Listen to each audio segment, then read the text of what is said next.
This universal question has plagued us since the beginning of time. Why is it that bad things happen to good people? How often have you thought that you, or someone you love, doesn't deserve what life's thrown at you? And how often have you blamed someone else, or God, for your suffering? Harold S. Kushner is a rabbi with a spiritual perspective that's both simple and enlightening.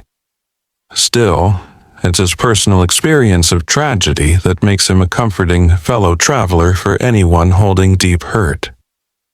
Rabbi Harold S. Kushner's son died of progeria at 14 years of age. Progeria is a very rare genetic disorder that quickly leads a child to age, leading to death by late childhood or early teens. Kushner's experience as a rabbi means that he has a deep understanding of theology. However, he was somewhat at a loss in the face of tragedy. He found himself asking the same existential and universal questions that we all ask when faced with extreme loss. And, as with many of us, he also questioned his faith. He wondered that if God existed, and if he was minimally fair, let alone loving and forgiving, how could he let this happen? How can God allow such suffering? Despite Kushner's deep faith, he became painfully aware of the unfair distribution of suffering in the world. The suffering challenges kindness and even God's existence, as people try to fit tragedy into a sense of an orderly universe. This summary will briefly take us through the inevitability of tragedy and loss. Published in 1981, this book is about why God lets bad things happen to us. However, it's also so much more than this. It teaches us about comfort, and notably what others need from us when they're faced with tragedy. It's short, simple, and suitable for anyone, irrespective of age or faith. So, if you're trying to make sense of a world that can seem so unfair, this might offer some useful perspective. How we view tragedy, and our need to create order. We often see tragedy as God's decision to punish us for some wrongdoing, because we need to create some sense of order. Rabbi Kushner became painfully aware of this when he was comforting parents whose daughter died unexpectedly. He remembers them saying that they had not fasted the previous Yom Kippur. They, like many of us, immediately felt that they deserved to be punished. The trouble with this belief is that it has unpleasant repercussions. These repercussions often manifest as guilt, blame, and anger towards God and ourselves. We hope that if we wait long enough, we will eventually see the logic of God's plan, or perhaps that our undeserved suffering has a purpose. Often, we feel that God is teaching us a lesson, or that He must have a reason for letting this happen. We assume that God causes suffering, and we then have to justify why He would inflict this. However, none of these answers are satisfying or comforting. Finding reasons and needing to create order is futile. Kushner believes that all these explanations add to the burden of loss. He says that if God tested every person who suffers, then God would be miscalculating too often. It could just be that the world isn't neatly packaged, no matter how we try to make it so. Maybe we're asking the wrong questions. Perhaps we need to reframe how we think about suffering. It could be that God doesn't cause the bad things that happen, and maybe we're just asking the wrong questions. The book of Job expands this thinking. The book of Job is the most evocative story about suffering in the Bible. We're told a story of one of the most pious of men, who loses everything that's important to him, including his children, wealth, and health. He then has to explore three possibilities.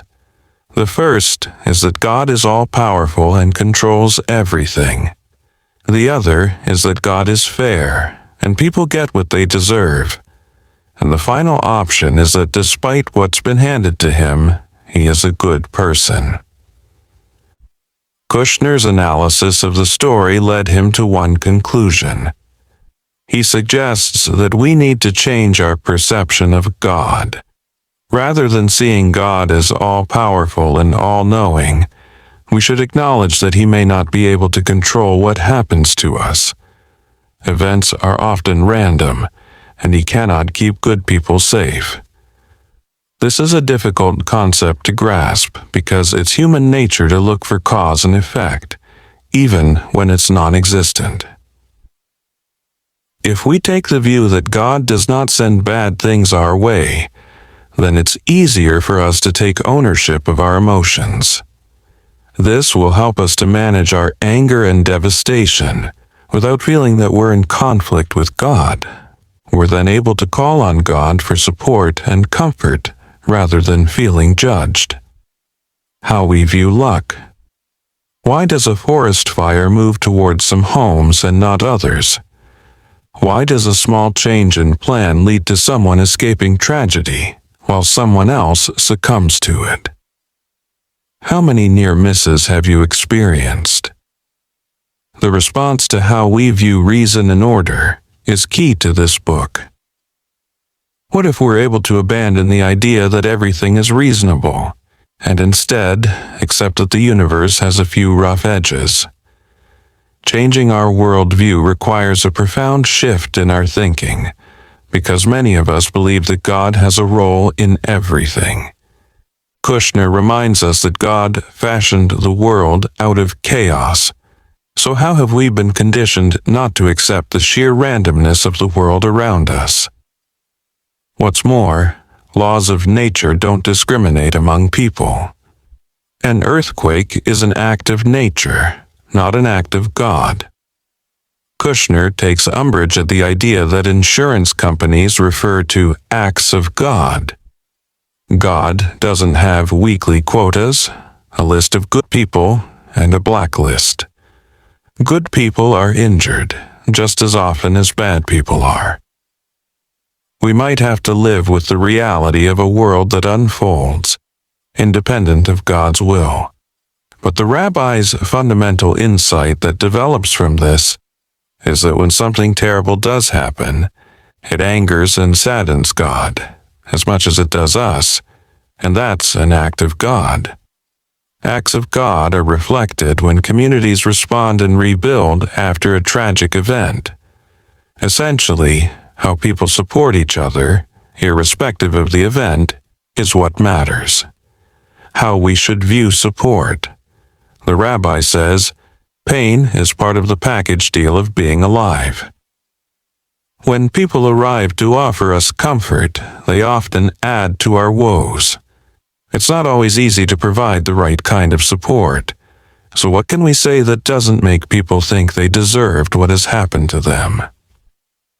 How do we lessen their sense of isolation? We often try to defend God or give responses that fit in with our assumptions. Kushner recalls when he observed someone saying to their paralyzed friend, "It's God's way of teaching you a lesson."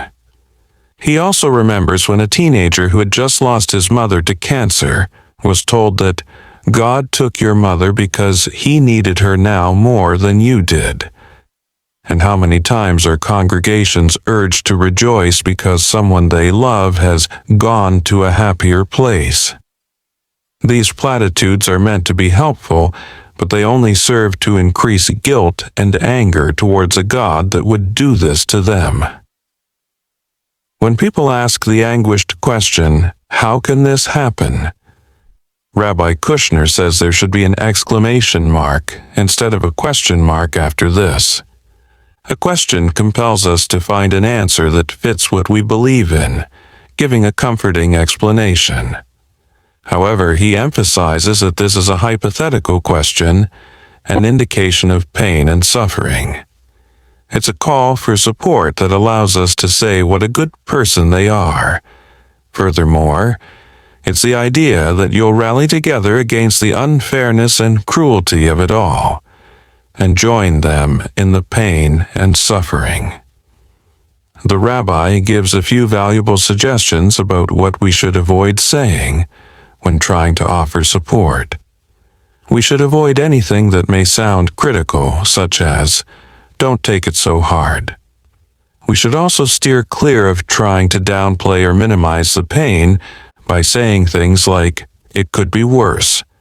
Furthermore, we must avoid platitudes such as, "She's better off now." And finally, it's best to refrain from implying that we can't question God. When it comes to showing support, there are a few key things that we can do.